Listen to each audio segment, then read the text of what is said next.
Well, hello there. I'm Jeremy and welcome back to Freeform Star Wars. Hopefully you're enjoying the Bad Batch just like I am. I figured I'd try something different for looking at the new episodes. I'm going to try to give you my top highlights from the episodes rather than a full breakdown. So this time we'll jump back to episode 5 from a couple weeks ago. Now I'm curious what you all prefer, so let me know in the comments whether you prefer this highlight style, the full breakdown style, or something else altogether. And also whether putting this video out really quick is important to you, or if it's okay to be a couple days later or the next week, or does that matter to you? So hey, here we go. So some of my top favorite moments from episode 5. First off, the Zygerian slavers. It was pretty cool to see them brought back in, led by Rainey. I don't know that guy's going to matter later, but hey, he was interesting here. And just the idea that they're wanting to go ahead and restore Zygeria and restore Kadavo, which was a fun reference back to Clone Wars where we saw the facility destroyed. And also getting to see the Zygerian gliding lizard, the Berzak, also nice. So yeah, no, seeing the Zygerians, definitely fun. I love bringing in. It also is helping to make it feel a bigger galaxy. So, one of my favorite moments in there.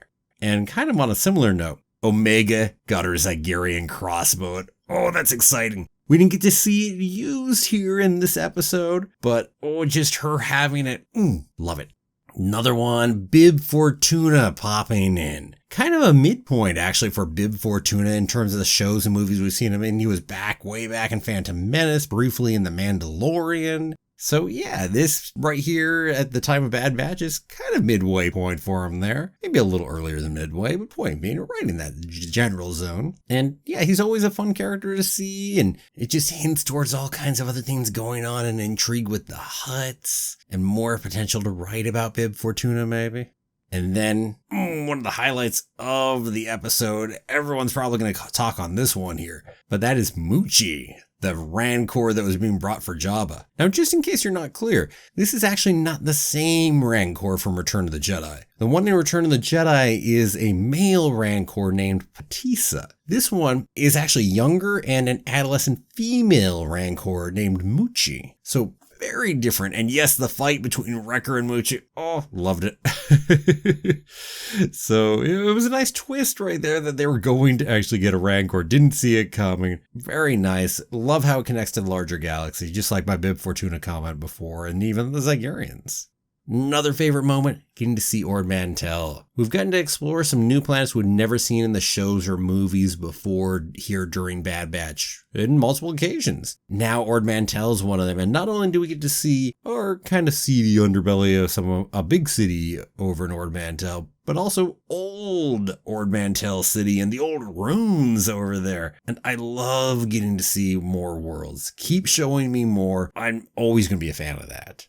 Another moment is Omega identifying Sid, because this comments again on the force sensitivity of Omega right there. You know that's what's going on, right? I'm not the only one, I think. Or maybe you think it's something else. Maybe you don't think it's force sensitive. That's fine too, of course. But I am so barking up that tree of a lot of force sensitivity. There's a lot of things going on in here that seem to heavily imply it. And that also led to this great low five between Wrecker and Omega, because Sid, after that, went ahead and called Omega the brains of the group. And I love the relationship between Wrecker and Omega. It's such a beautiful relationship. So yeah, those pieces right there. And while we're talking about, how about Sid? Sid as a character, yes, I say the highlight, one of the moments. It's some of the best of this episode. I really liked Sid, really quickly too. So she's a Trandoshan female. She's quite connected in the underworld, runs missions for different mercenaries, and lives over on Ord Mantell. Heck, she apparently had even been an informant for the Jedi before Order 66. So there's some history there. I'm looking forward to kind of books and whatnot that might explore more on Sid. But the way she's been portrayed just here in the very first episode, back in episode 5, very nicely done on Sid. Super impressed. Love the character already.